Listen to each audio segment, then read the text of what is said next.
So guys ഹണീനെ ഹോസ്പിറ്റലാക്കിയിട്ട് ഞാനിപ്പോൾ ഓഫീസിലേക്ക് എത്തി. ഓഫീസിലേക്ക് ഞാൻ എത്തിയപ്പോഴേക്കും ഡോക്ടർ അവിടെ ഹണിയുടെ ബ്ലഡ് ടെസ്റ്റ് കഴിഞ്ഞിട്ടുള്ള റിസൾട്ട് എനിക്ക് അയച്ചായിരുന്നു. ഓൾമോസ്റ്റ് എല്ലാ കാര്യങ്ങളും തന്നെ നോർമലാണ്. പക്ഷേ ലിവറിന് എന്തോ ചെറിയൊരു പ്രോബ്ലം ഉണ്ടെന്ന് കാണിക്കുന്നുണ്ട്. പക്ഷെ അത് കുറച്ച് മെഡിക്കേഷൻസ് ഒക്കെ കൊടുത്തു കഴിഞ്ഞാൽ ശരിയാവുമെന്ന് പറഞ്ഞു. ഗൈസ് ഇപ്പം 2 മണിയായി.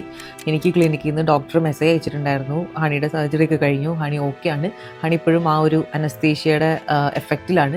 ഡോക്ടർ എനിക്ക് ഹണിയുടെ റിമൂവ് ചെയ്ത പല്ലിന്റെ ഫോട്ടോസും അയച്ചിട്ടുണ്ട്. കണ്ടോ, ഈ പല്ലുകളൊക്കെയാണ് ഹണിയുടെ റിമൂവ് ചെയ്തത്. 4 hours കൂടെ കഴിയുമ്പോൾ അനസ്തേഷ്യയുടെ എഫക്റ്റ് മാറുമ്പോൾ ഡോക്ടർ നമ്മളെ വിളിക്കും.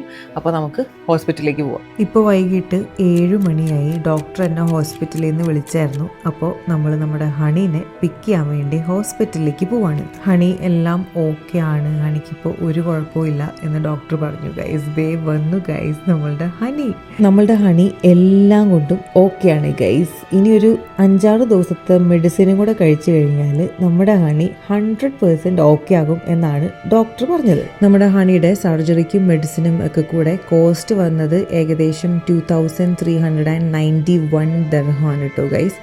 അതായത് നമ്മളുടെ നാട്ടിലത്തെ ഏകദേശം ഒരു 58,000 റുപ്പീസാണ് ആയത്. എന്തായാലും ഇപ്പോൾ വീട്ടിൽ വന്നപ്പോൾ എനിക്ക് സമാധാനമായി ഗൈസ്. നമ്മുടെ ഹണി ഇപ്പോൾ 100% ഓക്കെയാണ്. ഇനി കുറച്ച് മെഡിസിനും കൂടെ കഴിച്ചാൽ മതി.